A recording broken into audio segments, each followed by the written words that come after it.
शुरू करते हैं वेक्टर का रिवीजन। फिर से बच्चों आपसे कहूँगा कि ऑडियो रिवीजन पूरा कर लीजिए, इसका कर चुके हैं ना आप लोग, ठीक? तभी आप वेक्टर का वीडियो खोलिएगा, बिना ऑडियो के मत खोलिएगा, पहले ही बोल रहा हूँ, ठीक? चलिए वेक्टर की बात करने जा रहे हैं, वेक्टर का रिवीजन करने जा रहे हैं। वेक्टर में आपको फटाफट रिवाइज किया होगा टाइप्स ऑफ वेक्टर, ठीक? नल वेक्टर आया था, नल वेक्टर जिसका मैग्नीट्यूड 0 होता है। वेक्टर में वेक्टर को जोड़ो तो वेक्टर आता है, वेक्टर में वेक्टर घटाओ तो वेक्टर आता है, ठीक? दो वेक्टर का dot product A dot B is equal to A B cos theta. Dot product एक स्केलर क्वांटिटी होती है। A cross B is equal to A B sine theta into unit vector N. ये unit vector vector A के भी perpendicular होता है, vector B के भी परपेंडिकुलर होता है। ये यूनिट वेक्टर वेक्टर ए क्रॉस वेक्टर बी के पैरेलल होता है। ये सारी चीज़ें आपने ऑडियो रिवीजन में सुन ली होंगी। आइए सर क्वेश्चन से स्टार्ट करते हैं। कुछ क्वेश्चन हैं, आपको पूरा वेक्टर याद आ जाएगा, रिवाइज हो जाएगा। बहुत ज़्यादा नहीं है, बहुत थोड़ा सा है सर, लगभग कोशिश कर रहा हूँ सारी थियोरेटिकल चीज़ें आपको रिवाइज हो जाएं, क्वेश्चन रिवाइज हो जाएं। और हाँ, होम असाइनमेंट के कुछ अच्छे क्वेश्चन हैं, उनको आप लगा लीजिएगा। फिर से आपके पास वेक्टर का होम असाइनमेंट है, उसके क्वेश्चन लगा लीजिएगा। सर ये रहा पहला क्वेश्चन वेक्टर का। चलिए, A car is going towards north with the velocity 20 meter per second. After some time, start go towards south नहीं है, गलती से लिख गया, south है, south with velocity 20 meter per second. Determine change in the velocity. आपसे velocity में change पूछते हैं कि कितना change होगा, change in the velocity, ठीक? चलिए पहला क्वेश्चन पॉज करके क्वेश्चन सॉल्व करिए, फिर मैं सॉल्व कर रहा हूँ, ठीक?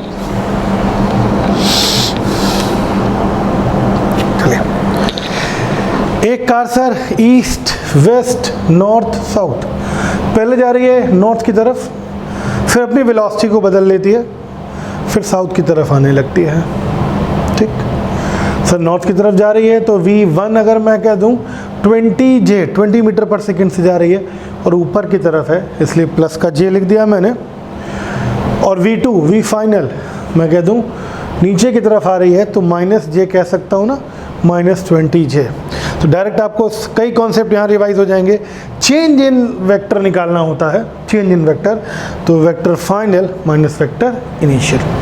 वेक्टर फाइनल रखा वैल्यू -20j है, वेक्टर इनिशियल रखा -20j है, that is change in vector -40j। अगर पूछा जाए कभी चेंज इन वेक्टर की डायरेक्शन बताइए, चेंज इन वेक्टर की डायरेक्शन -j आ रही है डेल्टा v की, तो निगेटिव y एक्सिस, ठीक? ये चेंज इन वेक्टर की डायरेक्शन होगी। ऐसे कई क्वेश्चन हम लोगों ने करे थे, तो मैं आपको इसीलिए बता रहा हूँ फाइनल वेक्टर, ठीक? मैग्नीट्यूड पूछे तो 40। मान लीजिए दो टर्म होते j और k या i और j, तो मैग्नीट्यूड पूछते तो रिजल्टेंट निकालना पड़ता √i के कोफिशिएंट का स्क्वायर प्लस j के कोफिशिएंट का स्क्वायर प्लस k के कोफिशिएंट का स्क्वायर, ठीक है? चलिए सर आगे चलते हैं, अगला क्वेश्चन पॉज करके देखिएगा।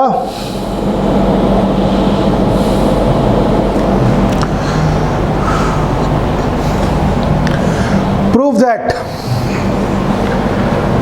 A is equal to 4i plus 3j plus k and B is 12i plus 9j plus 3k are parallel to each other. दोनों एक दूसरे के पैरेलल हैं, ठीक?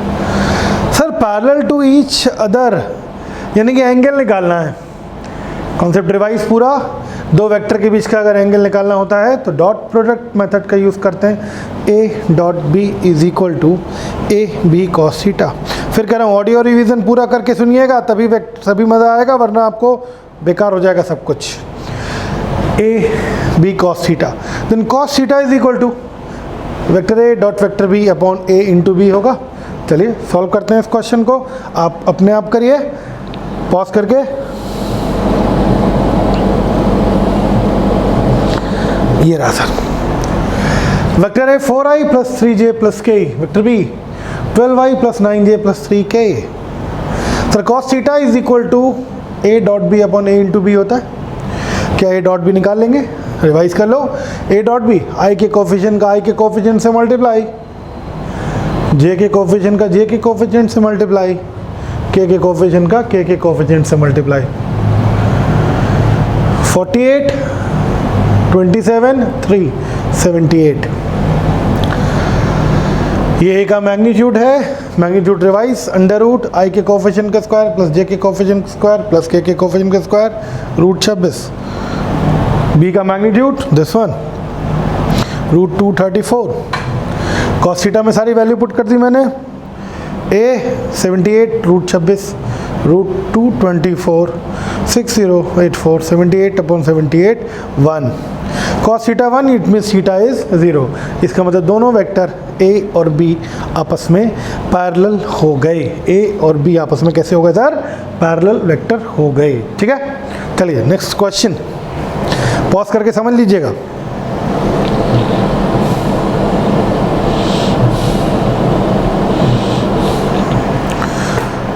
आराम से पढ़िए, पॉज करके पढ़िए। The position vector of particle is a cos omega T i plus a sin omega T j. The velocity vector of particle is parallel to the position vector, perpendicular to the position vector, directed towards the position vector origin, directed away from the origin. ठीक sir, velocity vector निकालना है। Velocity vector sir आपको याद होगा, differentiate करना पड़ेगा। Differentiate कर दो, वेलोसिटी वेक्टर निकल आएगा। ठीक है, चलिए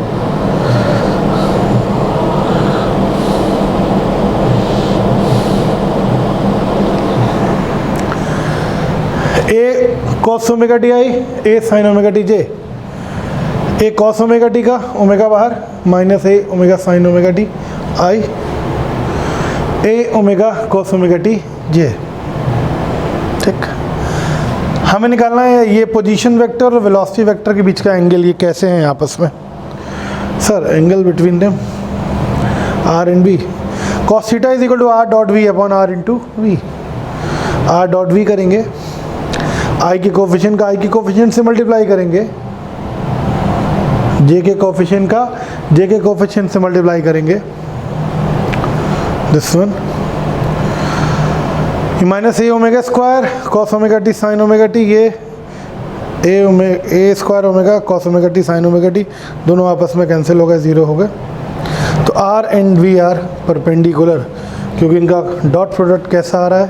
परपेंडिकुलर आ रहा है। ठीक, ठीक है सर। अब देखिए ये वेलोसिटी वेक्टर कैसा आया है, क्योंकि इसमें एक ऑप्शन और है, मोर देन वन करेक्ट में भी है। Direct towards the origin, direct away from the origin. Velocity vector direct towards the origin, directed away from the origin. इस पर भी बात करनी पड़ेगी। ठीक है, इसको डायग्राम पे समझेंगे, समझिएगा। बहुत अच्छा क्वेश्चन है सर। वेलोसिटी वेक्टर अगर डायग्राम पे समझें, मैं सर एक डायग्राम बना रहा हूँ यहाँ पर।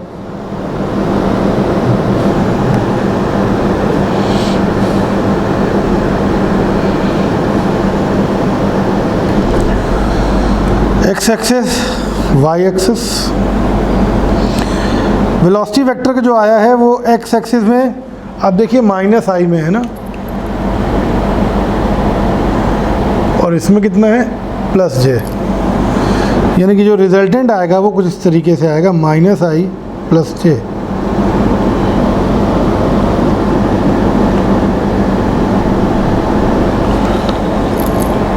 आई नेगेटिव का, जे प्लस का। तो ये ओरिजिन से दूर जा रहा है, ये आया। अगर इस तरफ एरो आता तो ओरिजिन के पास, ओरिजिन से दूर जा रहा है जिससे। ठीक, तो अवे फ्रॉम द ओरिजिन होगा। क्लियर है भैया? ठीक है, चलिए सर अगला क्वेश्चन ये रहा आपके स्क्रीन पर, this one. Simple cross product का क्वेश्चन है। क्रॉस प्रोडक्ट रिवाइज करवाता है। A force of F minus F के act on the origin of coordinate system, the torque about a point 1, -1। ठीक, कोई दिक्कत नहीं है सर। टॉर्क का फॉर्मूला याद होगा आपको।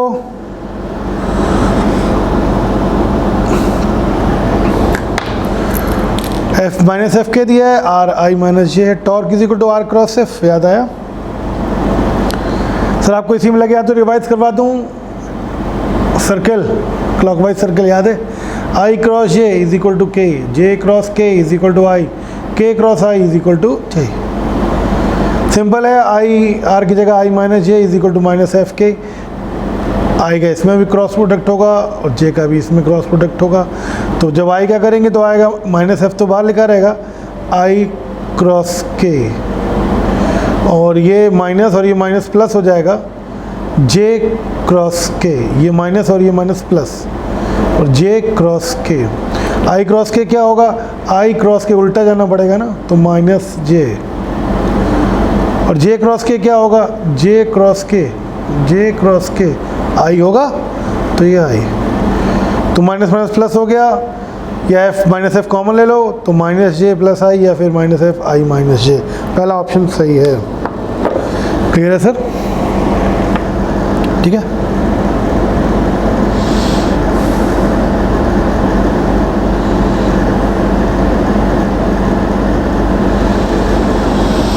सर एक क्वेश्चन ये है, बहुत अच्छा क्वेश्चन है। A is equal to cos omega T i plus sine omega T j and b दिया हुआ है। Then the value of t at which they are orthogonal to each other. Pause करके question पढ़ लीजिएगा। सब orthogonal, गौर करिए, orthogonal लिखा है। ऑर्थोगोनल पहले पता होना चाहिए। ऑर्थोगोनल का मतलब क्या होता है? सब ऑर्थोगोनल का मतलब परपेंडिकुलर। आपको याद होगा मैंने बताया था ऑर्थोगोनल वेक्टर, यानी ऐसे दो वेक्टर जो आपस में कैसे होते हैं भैया? परपेंडिकुलर होते हैं, उनको हम ऑर्थोगोनल वेक्टर कहते हैं। ठीक, ठीक है सर। तो ऑर्थोगोनल वेक्टर है यानी कि परपेंडिकुलर है, परपेंडिकुलर है। आइए इसको सॉल्व करते हैं sir.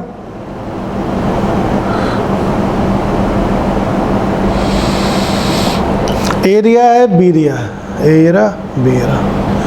If they are orthogonal then perpendicular, perpendicular है तो डॉट प्रोडक्ट की वैल्यू कितनी? 0। A dot B is 0।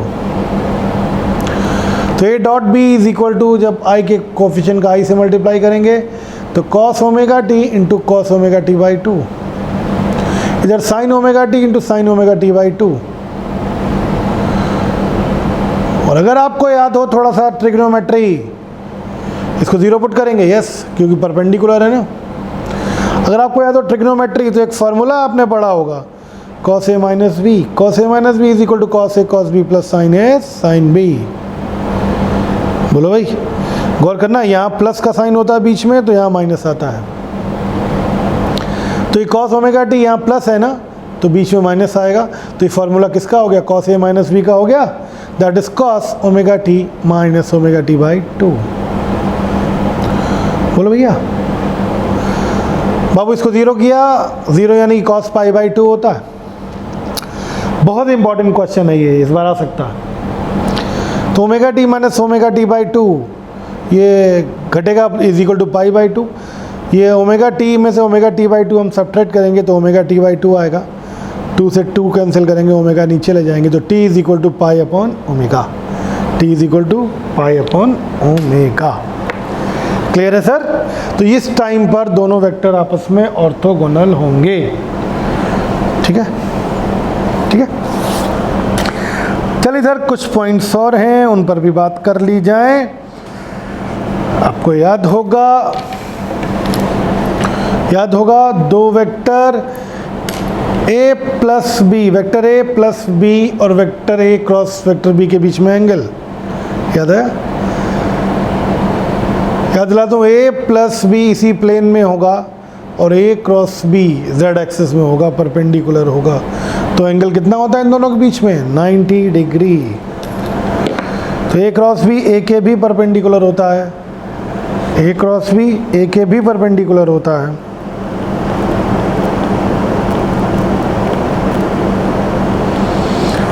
A cross B B के भी परपेंडिकुलर होता है,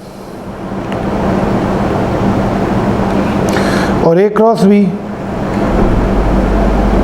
ए प्लस बी के भी परपेंडिकुलर होता है। ठीक है सर?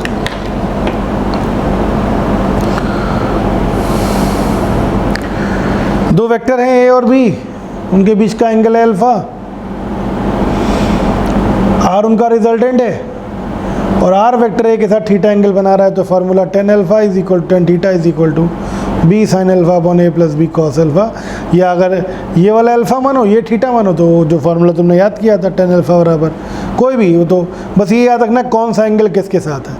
रिजल्टेंट वेक्टर हमेशा ज़्यादा वाले की तरफ झुक जाता है, याद रखिएगा, जो ज़्यादा होगा रिजल्टेंट हमेशा उसी की तरफ चला जाएगा। इसी में अगर होता ए greater than B,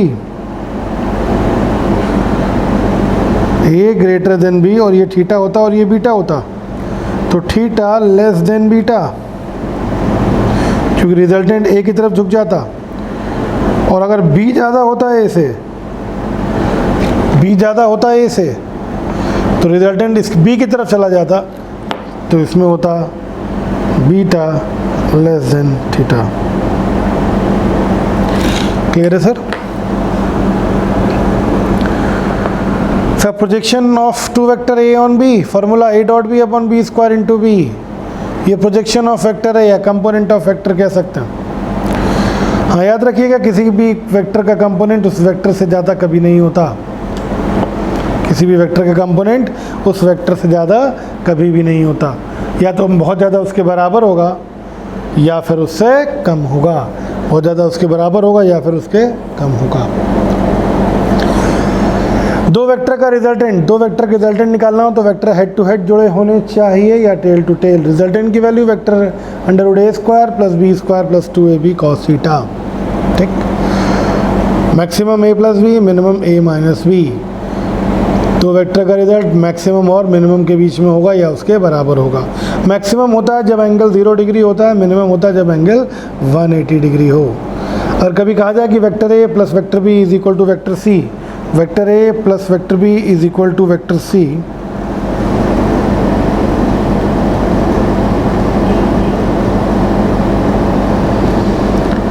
vector A plus vector B is equal to vector C, तो सी की वैल्यू कुछ भी हो सकती है, ए माइनस बी से ज़्यादा बराबर भी, और ए प्लस बी के, याद आया आपको?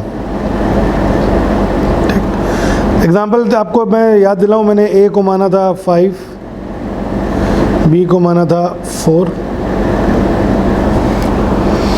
तो सी की वैल्यू 5 माइनस 4 यानी कि 1 से शुरू होगी, 5 प्लस 4 यानी कि 9 तक जाएगी। दिस इज वैल्यू ऑफ सी। अब सी की वैल्यू भैया 2 भी हो सकती है, 3 भी हो सकती है, 4 भी हो सकती है, 5 भी, 6 भी, 7 भी, 8 भी और 9 भी, इसके बीच में कोई भी वैल्यू हो सकती है। तो सी ए से बड़ा भी हो सकता है और छोटा भी हो सकता है, सी लेस भी हो सकता है और बराबर भी हो सकता है। कई बार पूछ लें, सी बी से बड़ा भी हो सकता है, बी से छोटा भी हो सकता है, बी के बराबर भी हो सकता है। ठीक है भैया? सी की वैल्यू ए माइनस बी के बराबर भी हो सकती है, ए प्लस बी के बराबर भी हो सकती है।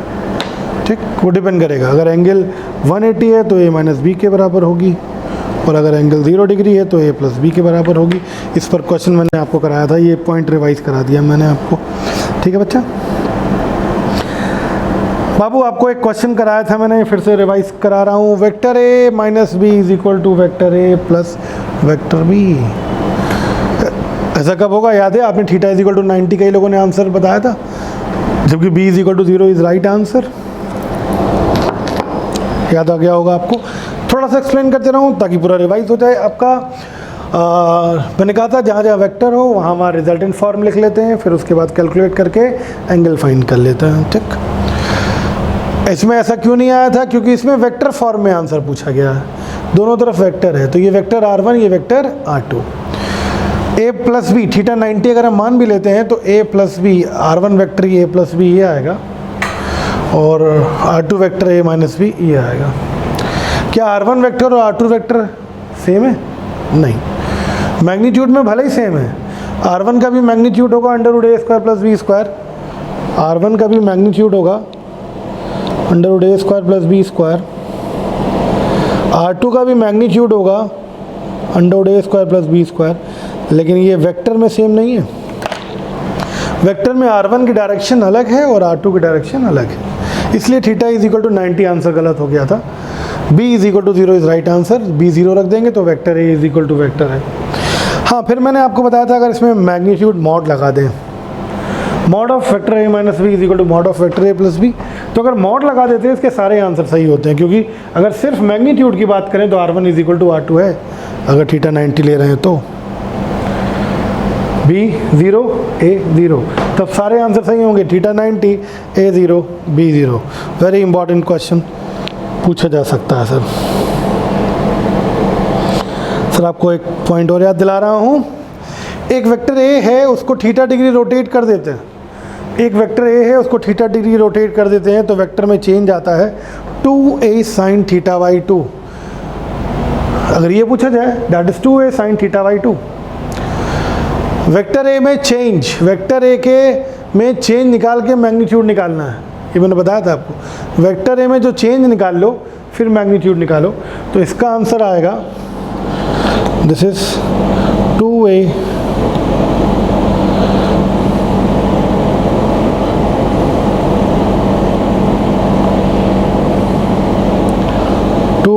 sin theta by 2। ठीक, और अगर ये लिखा हो इसका मतलब है वेक्टर ए का पहले मैग्नीट्यूड निकालो, वेक्टर ए का पहले मैग्नीट्यूड निकालो फिर चेंज निकालो, तो वेक्टर ए का मैग्नीट्यूड पहले भी ए है और बाद में भी है। भाई 10 न्यूटन का मान लो ये फोर्स होता, 10 न्यूटन मैग्नीट्यूड में होता, बाद में भी 10 है, तो वेक्टर ए का मैग्नीट्यूड में अगर चेंज निकालना है तो 10 माइनस 10, तो इसका मतलब होता है अंदर से पढ़ा जाता है, मैं बता चुका हूँ आपको। वेक्टर ए का मैग्नीट्यूड निकालो फिर चेंज निकालो, that is 10 minus 10, that is clear है सर, 10 माइनस 10 दैट इज 0। याद आया सर, ये पॉइंट वेक्टर के थे, ये वेक्टर चैप्टर लगभग आपका रिवाइज हो गया। अब आप जो भी होम असाइनमेंट के क्वेश्चन हैं, होम असाइनमेंट के क्वेश्चंस जो अच्छे क्वेश्चन हैं उनको रिवाइज कर लीजिएगा, बाकी सारी थ्योरी आपने ऑडियो रिवीजन में रिवाइज कर ली है। ठीक, इससे ज़्यादा टफ क्वेश्चन वेक्टर का नहीं आता नीट में, आप आराम से कर सकते हैं। फिर से audio revision is very important, अगर नहीं किया तो कुछ नहीं किया, अगर नहीं किया तो धोखा हो जाएगा। ठीक है, इसलिए ऑडियो रिवीजन रिवाइज करिए फिर चैप्टर को रिवाइज करिए, कोई दिक्कत नहीं होगी। ठीक है, ऑल द बेस्ट। अब अगला चैप्टर होगा 1D मोशन, वेरी इंपॉर्टेंट, बहुत ज़बरदस्त है, कई कॉन्सेप्ट खुलेंगे उसमें। ठीक है।